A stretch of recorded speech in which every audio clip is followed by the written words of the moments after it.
Les relations humaines, vous savez où que vous alliez, elles vous suivent. Au travail comme à la maison, on n'y échappe pas. Alors aujourd'hui, je me suis dit que j'allais vous parler de quelques petites astuces toutes simples pour alléger d'un coup comme ça vos soucis de relations humaines.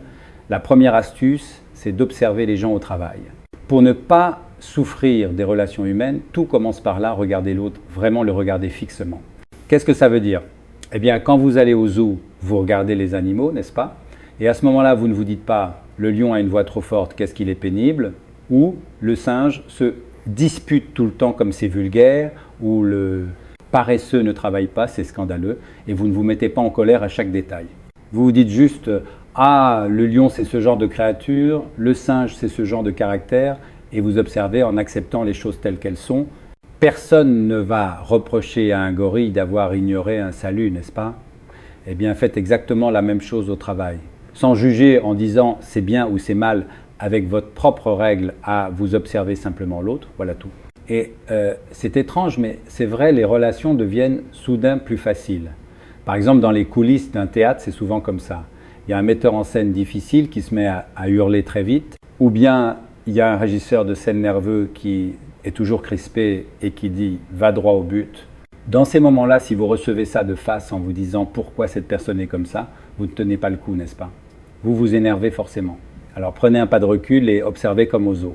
Ce metteur en scène a trop d'énergie, il aboie parce que ça déborde. Ce régisseur a une nature qui devient anxieuse s'il n'entend pas la conclusion d'abord. En observant ainsi, vous comprenez le tempérament de l'autre. Et là, vous voyez une solution. D'accord avec ce régisseur, je vais commencer par la conclusion.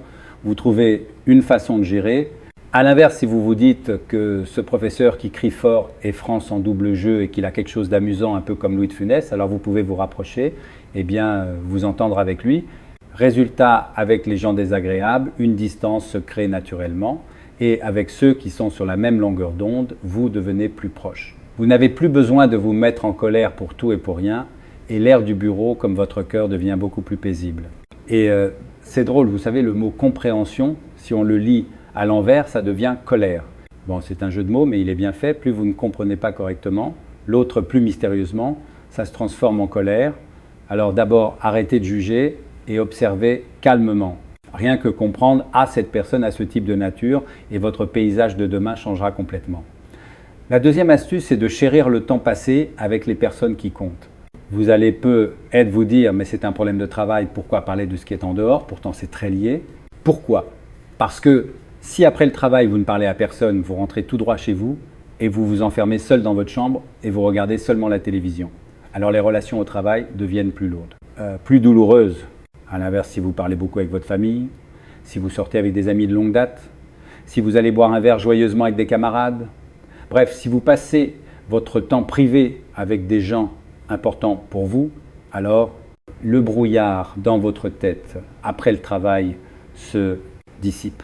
Et surtout, ce lien intérieur se renforce, j'ai des alliés. Par exemple, imaginons que quelqu'un soit pris dans un gros problème au travail, où on lui dit des choses injustes, on lui fait vivre quelque chose de désagréable. À ce moment-là, si cette personne vit habituellement seule et qu'elle n'a personne à qui ouvrir son cœur, que se passe-t-il? Même en rentrant à la maison, le visage de cette personne désagréable lui revient sans cesse. Même sous la couette, je le déteste, pourquoi moi? Elle rumine, elle n'arrive plus à dormir. Comme elle ne peut se confier à personne, la solitude lui remplit la poitrine et elle finit par se dire « je n'en peux plus, j'aimerais disparaître ». Et son esprit se fragilise, il tombe malade. Mais si au contraire elle a un ami à qui elle peut dire « aide-moi quand ça va mal » ou une famille qui écoute ses plaintes, alors qu'est-ce qui change? Elle peut dire « en fait, aujourd'hui au travail, il s'est passé ça » et on lui répond « c'est terrible, c'est pas de ta faute ». Et là, elle se dit, j'ai un endroit où rentrer, il y a des gens qui me comprennent, ça devient un appui intérieur. Et grâce à ça, elle obtient la force de traverser les vagues violentes du travail. Même s'il arrive quelque chose, elle peut se dire, bon, j'ai des compagnons précieux, alors tant pis, et elle laisse passer comme un roseau sous le vent. Et en réalité, on dit même qu'il existe des données selon lesquelles les personnes qui ont de bonnes relations humaines vivent jusqu'à 15 ans de plus que celles qui n'en ont pas. Les bons camarades, c'est comme des muscles du cœur, si je puis dire. C'est quand vous êtes faible que vous comprenez leur valeur. Voilà pourquoi je veux vraiment que d'habitude vous chérissiez plus que tout le temps avec les personnes importantes. Et enfin, la troisième astuce, c'est d'augmenter la quantité de petites conversations au travail. Bien sûr, il y a des gens du type ne bavarde pas pour rien, donc il faut d'abord bien observer l'autre, mais en général, la proximité est proportionnelle à la quantité de bavardage. Et c'est quoi le bavardage? Ce sont des paroles sans contenu particulier, des choses autres que le strict nécessaire. Tu as vu l'émission d'hier, j'ai commencé à élever un hamster, les examens d'entrée de votre fils, ça doit être dur, non? Quand vous empilez petit à petit ces choses-là, vous trouvez des points communs, vous voyez le caractère de l'autre, et naturellement, le mur du cœur devient plus... Et plus on devient proche, plus on devient gentil envers l'autre. Un jour, vous faites une petite erreur au travail.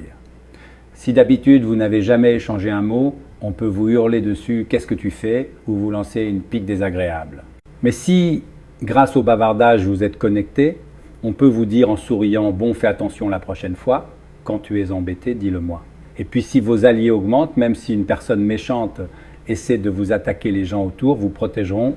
Le bavardage, ces paroles sans importance, devient au moment crucial un trésor qui vous protège quelque chose qu'on ne peut pas acheter avec de l'argent. Et pour finir, il y a encore une chose que je veux que vous sachiez. Il existe dans un proverbe juif ce qu'on appelle la règle 1-2-7. Sur 10 personnes, il y en aura toujours une qui ne vous aimera pas, 2 personnes vous aimeront. Et les autres ne ressentiront rien de particulier. Même Jésus-Christ, c'était comme ça. Il a dit tant de choses magnifiques et pourtant il a été persécuté, n'est-ce pas? Alors, vouloir être aimé par tout le monde, c'est déjà une erreur. La personne qui vous déteste, considérez-la comme un lion du zoo et laissez-la. Les 2 personnes qui vous aiment, prenez-en soin. Si vous réchauffez la relation avec ces 2 personnes, le lieu de travail deviendra longtemps un endroit confortable. Donc pour résumer ce que je vous ai dit aujourd'hui, premièrement, observez les gens au travail, sans juger bien ou mal, vous regardez simplement. Alors vous voyez, ah, cette personne a ce rôle-là, cette nature-là, vous vous énervez moins et vous comprenez aussi comment bien vous y prendre. Deuxièmement, chérir le temps avec les personnes importantes. En dehors du travail, vous approfondissez vos liens du cœur. Si vous renforcez ces muscles intérieurs, alors quoi qu'il arrive au travail, vous aurez une souplesse, une force comme le saule pour laisser passer. Troisièmement, augmentez la quantité de bavardage. Empilez les petites conversations sans importance pour augmenter vos alliés. Alors les gens autour deviennent plus gentils avec vous et ils vous protègent aussi des attaques désagréables. Et ces 3 choses, vous n'êtes pas obligé de tout faire. Une seule suffit. Celle que vous vous dites, ça je peux essayer. À partir de demain, non même à partir d'aujourd'hui. Avec un tout petit peu de courage, les relations humaines deviennent sûrement plus faciles, mieux qu'aujourd'hui, demain, mieux que demain après-demain. Je souhaite de tout cœur que la scène de votre vie devienne plus merveilleuse. Je vous soutiens sincèrement.